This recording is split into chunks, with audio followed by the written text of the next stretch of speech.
And now we invite Professor Bruno Messina from beautiful Catania, but I see it will be online. Theme of this lecture is History and Project.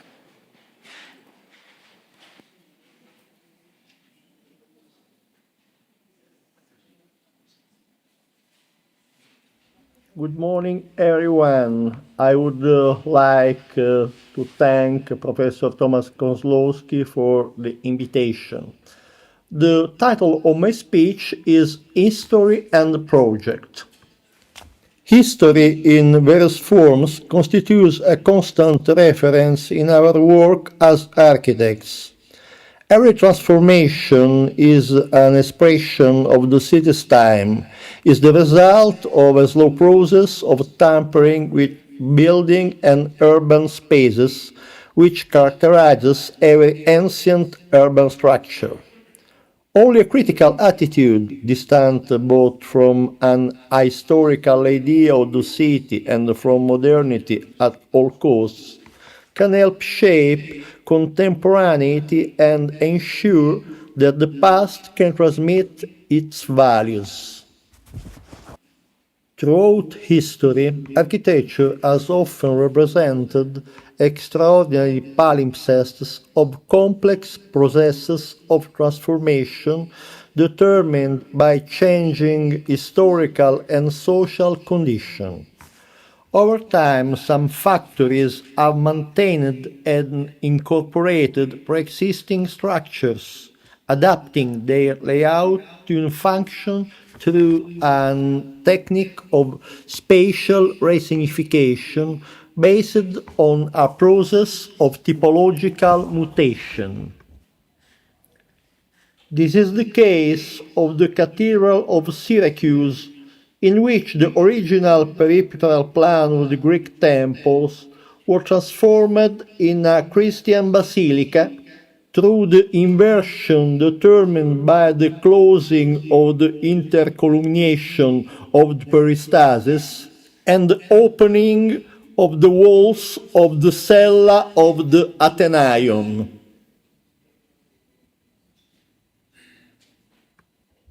In other cases, the ancient building serves as a substructure for new constructions, as in Adriano's mausoleum and in the Theatre of Marcello in Rome. Often, spoiled materials are recovered, giving rise to new buildings.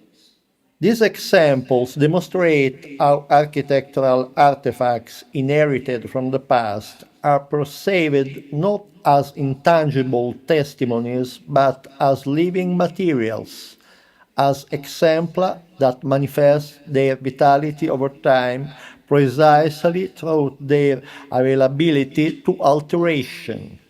This point of view, which sees architectural design and restoration practice as coinciding, is shared by some contemporary architects.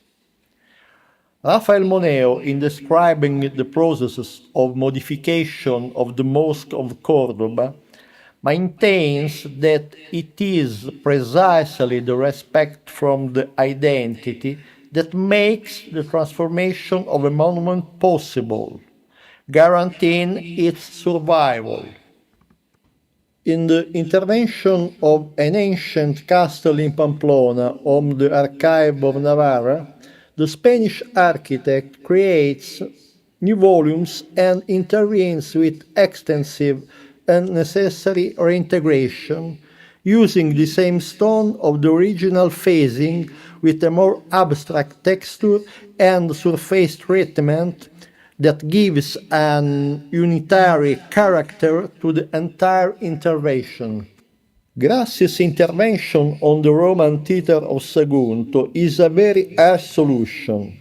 The architect believes that the ruins deny the monument's original identity, and the role of the project is to restore it by reconstructing the proscenium, the collapse of which had created an improper relationship of continuity between the cavea and the landscape. The outcome of any intervention on the existing heritage depends on the sensitivity with which the designer is able to resolve some of the most significant problems: the dimensional relationship between completion and ruin, the treatment of stratification, the integration of degraded materials. Comparing now three very famous projects for Venice, is possible to grasp different ways of relating to an exceptional historic context such as of the Lagoon City. Ignazio Gardella's intervention at the Zattere tends to reinterpret in a modern key the score of the Venetian facades. In the project for the new hospital of Venice, Le Corbusier works on the settlement idea of founding the city on piles and on the urban form of the campielli. In the project for the Congress Palace, Lucan envisions a hall in the forms of a bridge with three large domes. Gardella favors metric formal relationship with the context. Le Corbusier designs a building in the form of a city.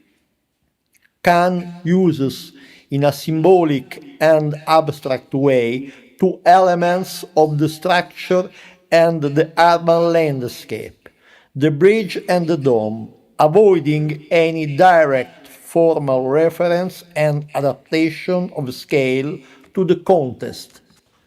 The relationship with history prompts a further reflection on the role that the architecture of the past has always had and still has today for the work of every architect in the conditions of his time.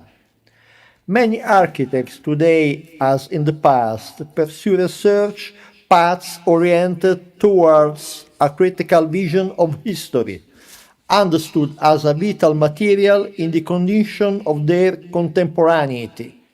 Let us think of the role of Roman architecture in the work of architects such as Brunelleschi and Leon Battista Alberti. A similar interest in the past led the architect Robert Adam to travel to Italy and then to Split in the 18th century to study and survey the ancient buildings. The clear settlement relationship of the imperial palace seafront, shaped like a city, became a fertile lesson for Adam in the construction of the city of his time.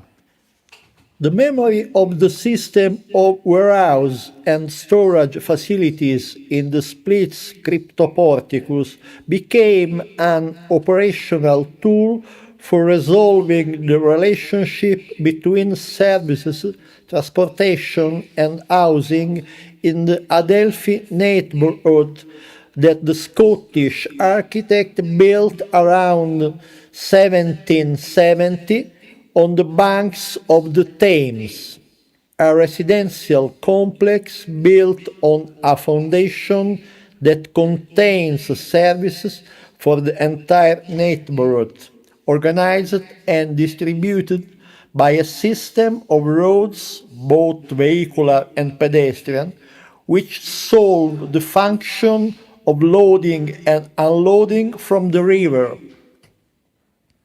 A similar attitude also characterizes the most recent project for the new district of Quinta da Malagueira in Évora, in Portugal, in which the architect Álvaro Siza takes as a reference the ancient Roman aqueduct that crosses and serves the fabric of the historic center, an ancient infrastructure around which the city has grown over time.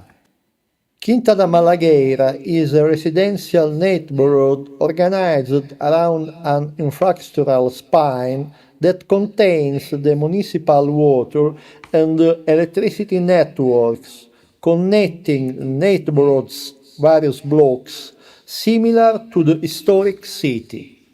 The idea of the aqueduct, a service infrastructure that distributes water, is analogously echoed in the layout of the new urban structures utilities.